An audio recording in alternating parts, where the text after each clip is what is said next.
Hey guys, it's Trisha, the Left-Handed Stitcher. It is time for the Q-snap Grime Guard tutorial. I finally had a chance to make one, and I am going to film it and make my tutorial.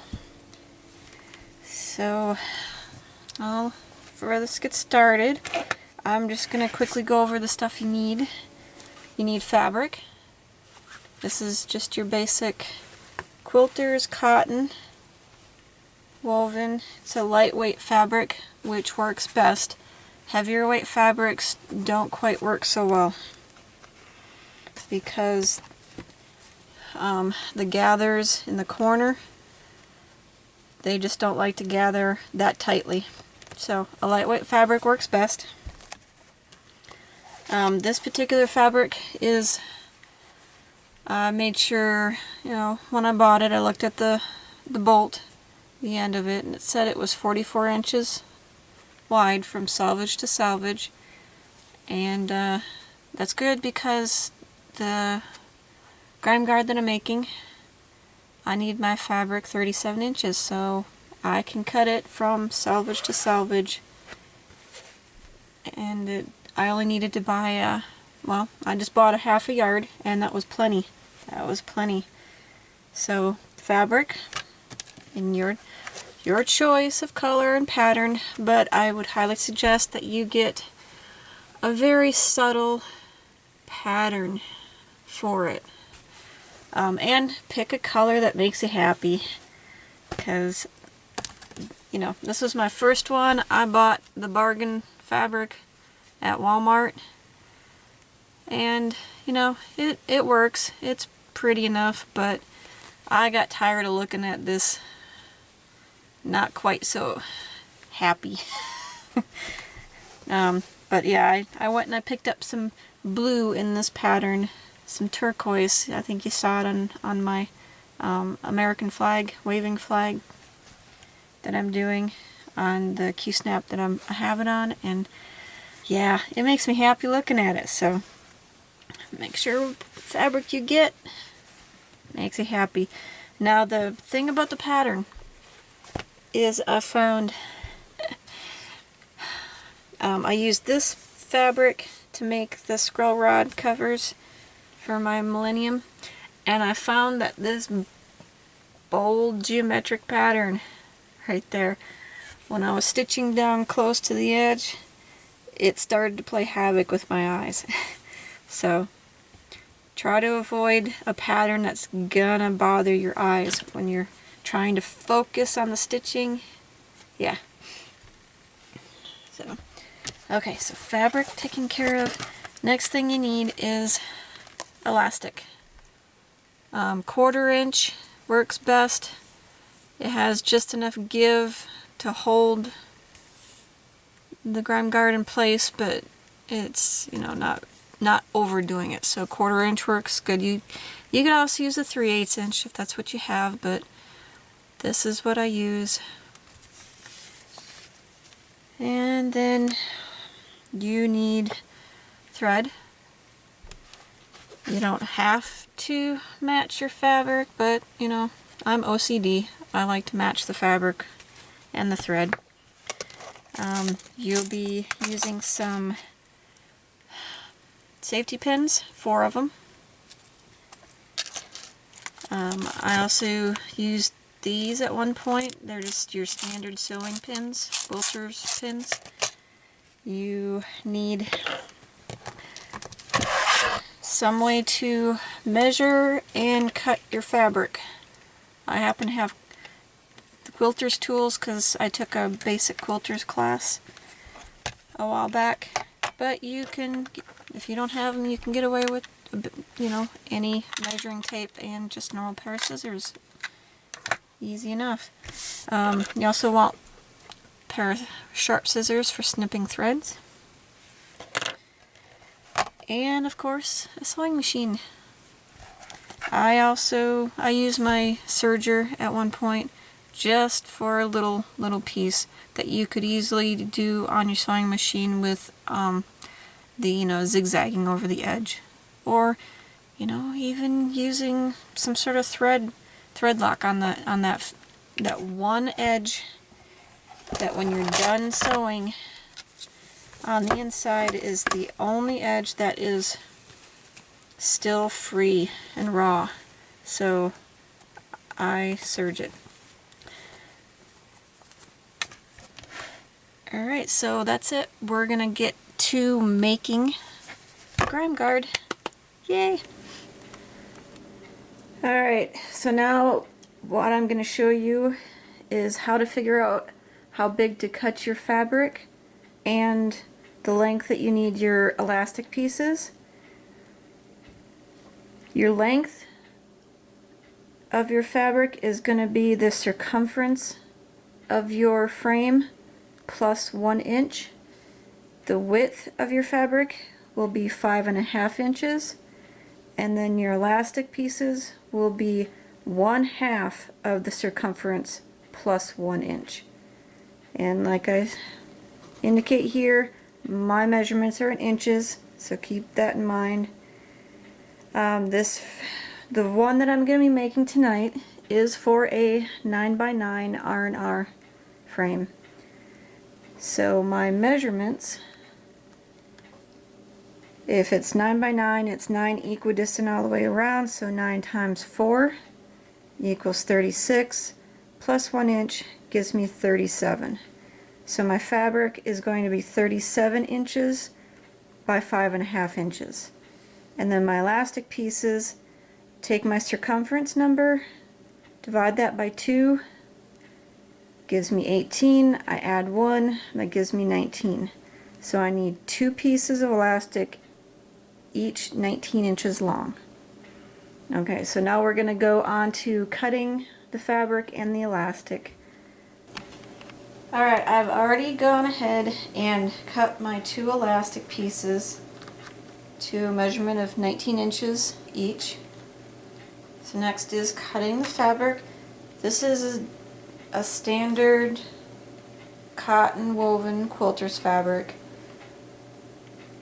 And I know that this fabric is 44 inches from selvage to selvage, and because my fabric needs to be 37 inches long, that will fit nicely within the 44 inches, so I can get my length this way, and then I will cut 5.5 inches this way.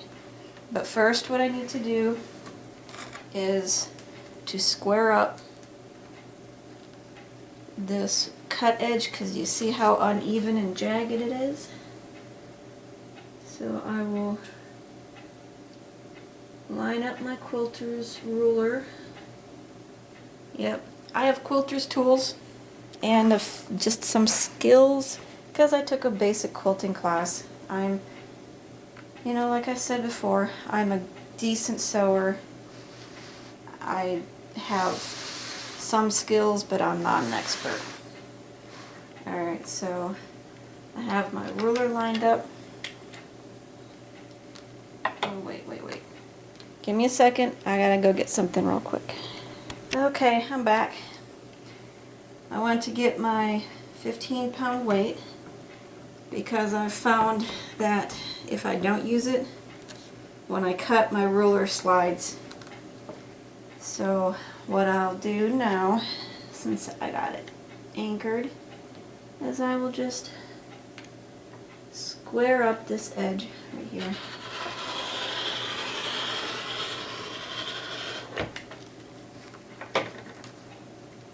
Alright. So now I need 5.5 inches wide, and my ruler will do, if I slide this over so that the 5.5 inch line lines up with my squared edge, and I keep it lined up on the fold. Make sure that 5.5 runs the length of move the fabric. Put this back on. And yeah, I'm left-handed, but I can be ambidextrous when I need to.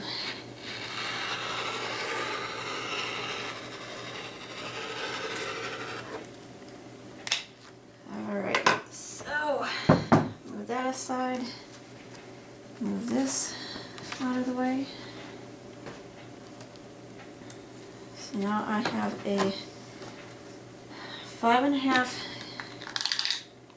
inch wide piece of fabric that is 44 inches long. So what I want to do now is, I know that my fabric is folded in half. So if I measure and cut 18.5 inches, that'll give me a total of 37 inches. And by measuring from this fold and out, I'm cutting off the selvage edges, which is something that you want to do if you have the ability. Alright, so let's move this over. So I'll be using my left hand to cut. And I want to move my ruler so that it is at 18.5 on this folded edge. And then make sure it sits flush along this side.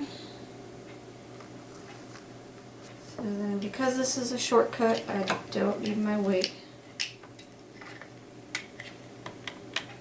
And there we go. That piece of fabric is cut. It is 5.5 inches wide and 37 inches long. So the next thing for me to do is I am going to serge these short edges. And you guys really don't need to watch me do that. So when I get that done, then I will come back. We'll be at the ironing board and I'll show you what to do next.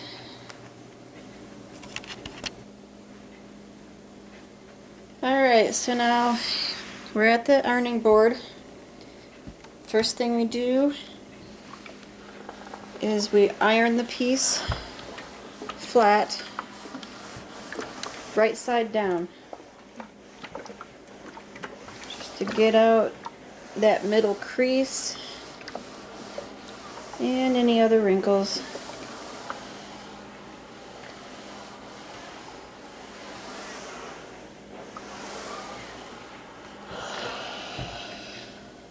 Alright, so next thing, what we'll do is turn this 1/4 inch and iron it all the way down. Then we'll come back, turn it 3/4 inch, iron it all the way down, and then do the other side. So let me get started on that.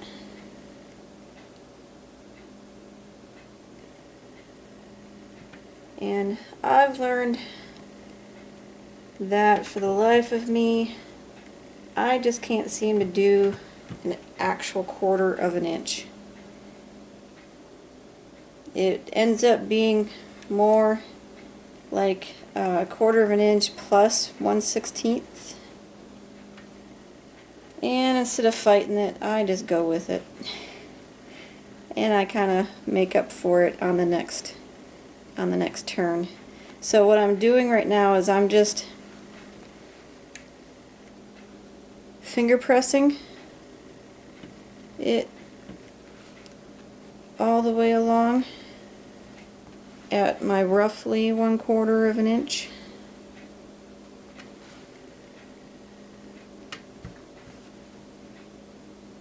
And then I will iron it flat to get a nice crease at the 1/4 inch.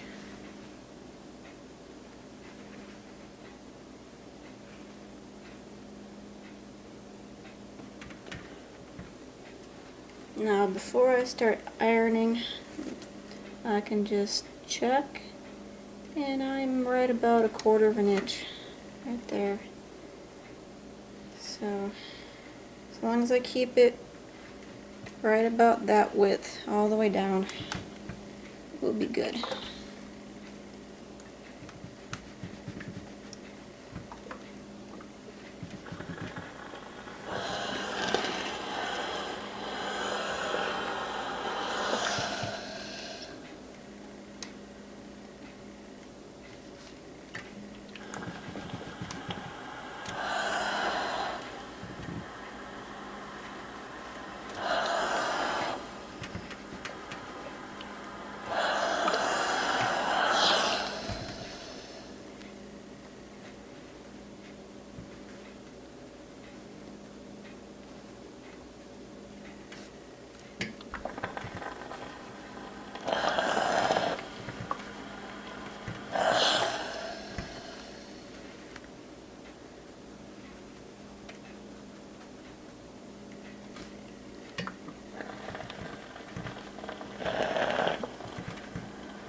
Alright, well, I guess the magic of filming, I'm actually at 1/4 of an inch, which I don't know how that happened, because it just never works that way when I'm just doing it without filming. So next I am going to turn so that it is 3/4 of an inch. So I need to figure out where that's at. Alright, that's 3/4. And what I'll do is I'll get that set. And then I'll finger pin press it all the way down, check my measurements, and then I'll iron and set.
Alright, so now I'm going to flip this around and do the same thing on the other side. Alright, so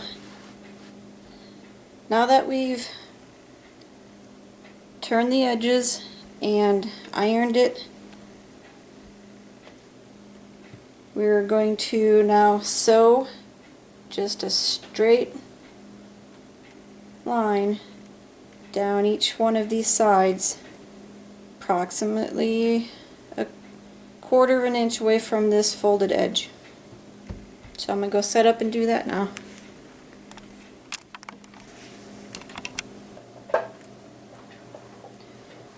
Alright, here we are at the sewing machine, and I'm just going to run a straight stitch all the way down the length on each side. And what we're doing is we're creating a channel to run our elastic through. One little tip I want to show you is something that I picked up in my quilting class, is use little scraps of fabric to start your stitching on, and then start stitching on your piece, because I don't know if you can see, but you know, a lot of times you get that little rat's nest at the very beginning, and it's better to have it on a scrap piece of fabric than on your piece that you're working on. So, and I more or less eyeball the width of my stitch. I just need to stay on this fabric right here. I can get close to it, but don't go off the edge.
Alright, so now I have my straight stitches done all the way down the length, and next thing to do is to insert the elastic pieces.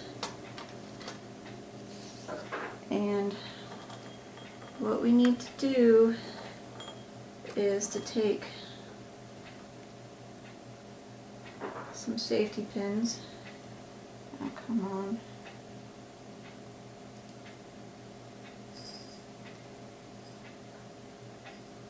Get out of there. Alright, give me a minute. How the heck? There we are. Alright, so what you'll do at one end is to pierce it about a 1/4 of an inch down. If you get it too close to the end, I've had it happen where it pulls through as you're threading it through the channel. So on that end, do that. On the other end, you're going to pierce it in about the same spot without piercing your own finger. But on this end, instead of pulling it down towards that end, leave it right in the center. And the reason for that is, as you're pulling it through, once the elastic gets to the other end, it'll stop. So I'm going to go ahead and do that now on both of them.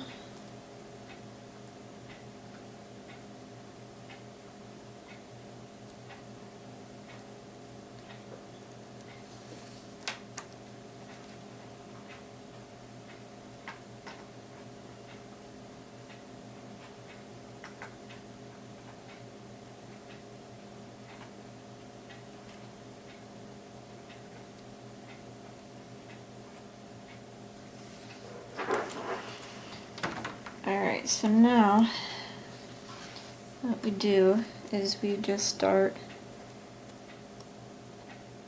threading the elastic into the channels.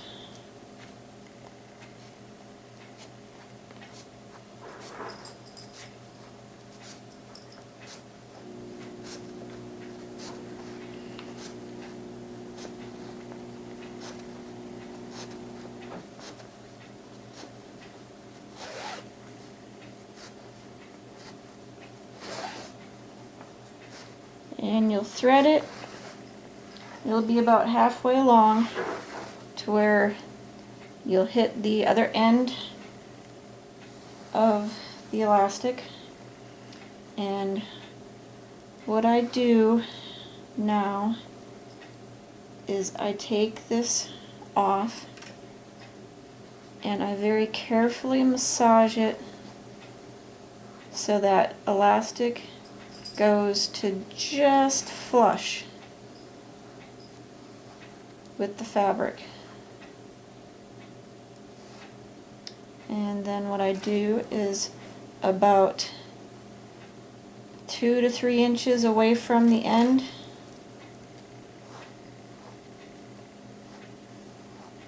make sure that it's nice and flat, and I go through the fabric and the elastic with the safety pin, and that holds it in place so that it doesn't shift and feed too far in as I'm sewing, and I put it this far away from the end so that I can sew without the safety pin getting in the way. So I'm going to sew this end. And, of course, the one thing that I always do is I start with a piece of scrap.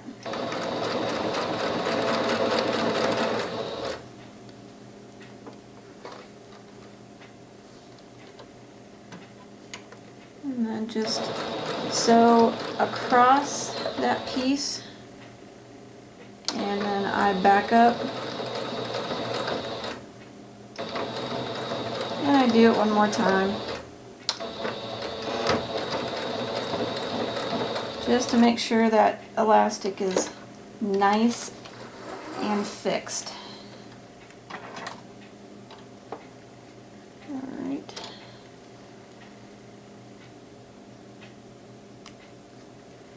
Alright, so now I'm going to do the other side, and then I'll show you down at the other end. Alright, so the elastic has been fixed at this end, right here. Next thing to do is your other safety pin is still about halfway. Start feeding it all the way to the end, and this is when it's going to start gathering.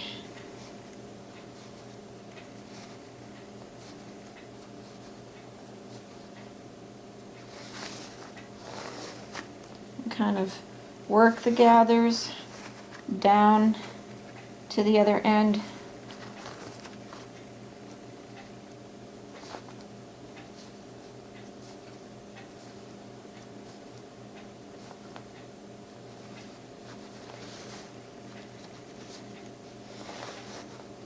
Alright. So what I want to do is work these gathers down towards the other end so that I can get a fairly flat piece at this other end to work with. And I get it flat by massaging all the gathers down. And then make sure that it's not pulling too bad before I take this off. And then again, gently massage it so that's just flush with it, and then go about 3 inches back and make sure you pierce the fabric and the elastic. Alright, I'm going to do the other side, and then I'll sew them both.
Oh, dropped.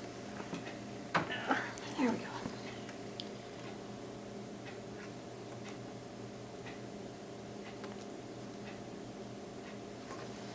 Alright, so now my elastic is flush at both sides of this end, and I'm going to tack them into place.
Alright, so now that the elastic has been tacked at both ends, I can remove... Nope, wait. Let me put that back in. Keep the safety pins in for now because it makes it easier to sew the ends together while these are flat. So put them right sides together, and I use some basic sewing pins to keep everything lined up.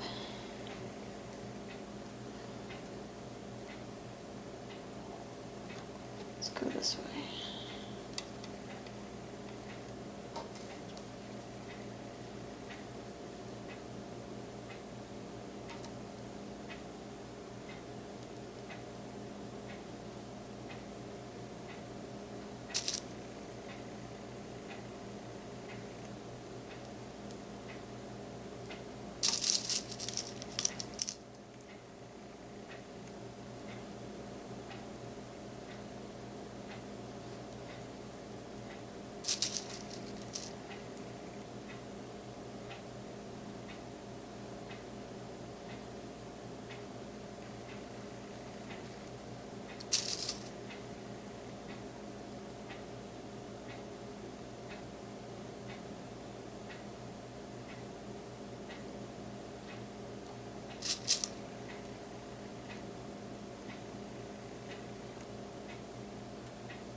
Alright, so now all you're gonna do is sew straight across, and I again tack at both ends just to make sure that my stitching stays. And remove the pin before you get to it.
Alright, so now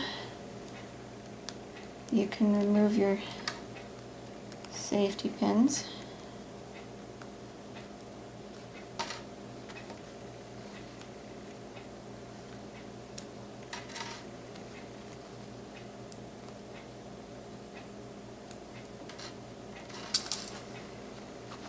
And turn it right side out. Push the gathers evenly all the way around, and you have a completed grime guard. Now the next thing I like to do is on the inside, right along this little seam right here. I'll use a little fine tip Sharpie, and I'll write the size of the frame that it was made for. That way I don't have to guess. If I've got multiples of these running around, I don't have to guess which size frame it belongs to. But there it is, a completed grime guard. Since I don't actually have the 9x9 frame, I can't show it to you on it, but I'm sure that the lucky recipient of this will be happy to show you. So hopefully you guys, this was a good tutorial. Hopefully I explained it well enough and it was easy to follow. If you have any questions at all, please ask. And I would love to see your guys' grime guards that you make. So, we'll see you guys later. Happy stitching! Alright, hey guys. Grime guard is done.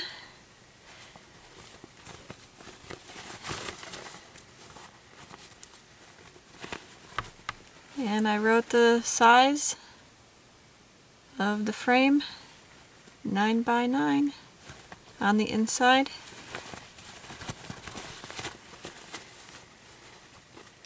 So, here it is. Just two quick little notes on it. Like I said, when you're done sewing, this would be the only free edge right here. And since I have a serger, I serge that one. Now, I used to serge it at the end. After I'd sewn the two ends together, I'd gone and serged, just that whole strip at one time. But on the fourth grime guard I made, yeah, going through 4 layers of fabric and 2 layers of elastic, I broke my serger, my baby lock serger. I learned my lesson then.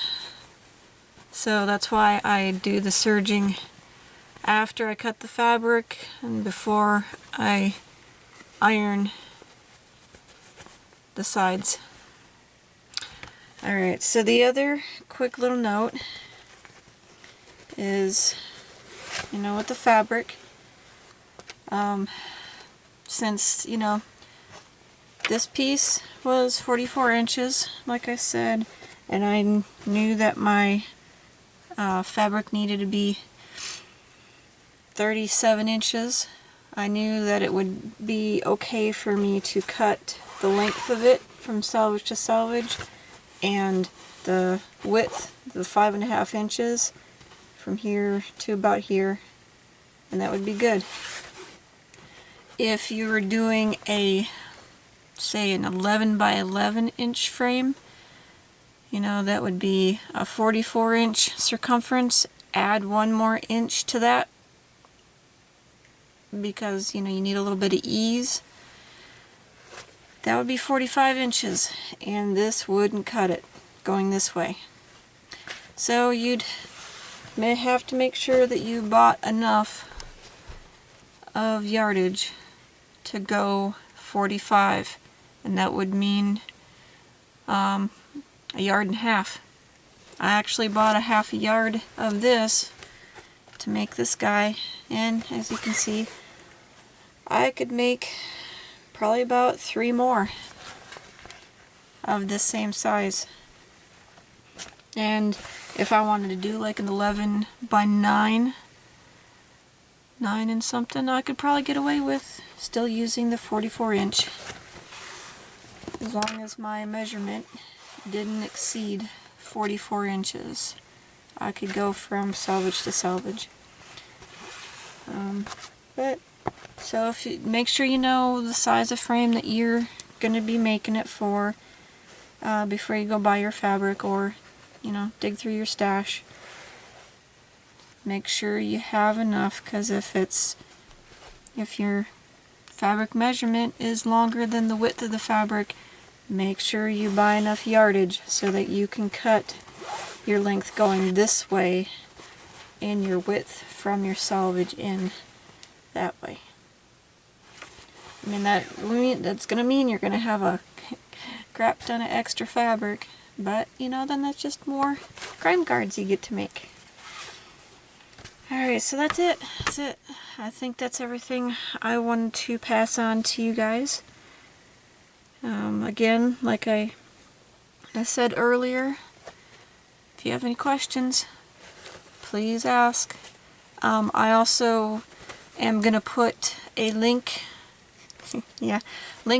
in the description of the post where I did the written tutorial on the cross-stitch forum. Because some people like seeing pictures that they can refer to, and I got better close-ups too of the process in that tutorial. But see, there was one more thing.